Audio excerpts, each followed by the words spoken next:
Have you ever seen a hurricane get pushed back onto land? Well, Hurricane Sandy did, and it caused some of the largest storm surges New York City has ever experienced. Hurricane Sandy flooding occurred because of a variety of factors. The first is the hurricane itself and the precipitation it carried.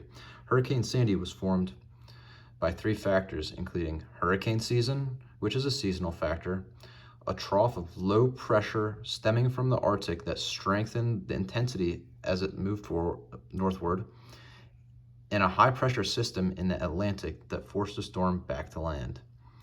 Another factor that led to flooding was the storm surges produced, which measured up to 14 feet in New York. On top of the storm surges, the tide was already reaching higher levels because of the full moon.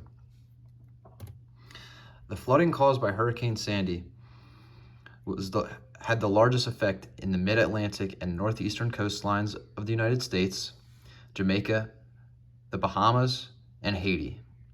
Majority of the flooding was caused by the tidal crest created from the storm. This surge of water at the battery of the New York City harbor measured 13.88 feet, which was over 7 feet above flood stage. The flooding in New York City lasted for roughly 48 hours. Hurricane Sandy had a major societal impact in both the United States and the Caribbean. In the U.S., Sandy caused damage to 24 states, including 820 miles of the storm that it covered at its largest point. The storm caused a total of $7.2 billion worth of damage, left 8.5 million people without power, and destroyed more than 65,000 homes. In Haiti, shanty towns were completely washed away, and along with 70% of their crops that were destroyed, including bananas and corn. Along the New York and New Jersey coasts, approximately 10 meters of beach were washed away, making the beach narrower and more vulnerable to future erosion.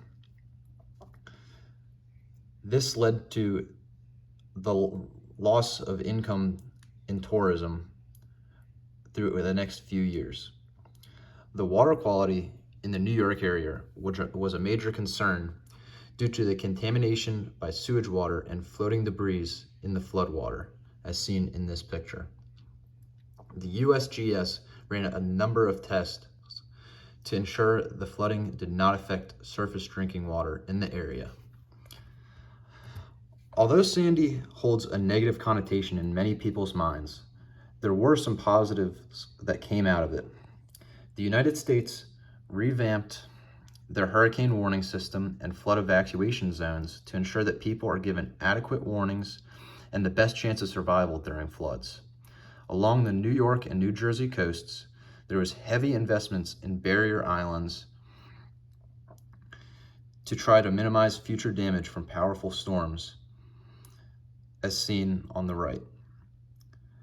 This was a proposal for a new barrier island.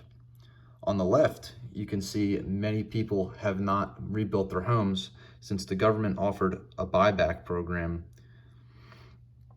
But in countries like Haiti, the storm set back their progress, and since they were still working to recover from the 2010 earthquake.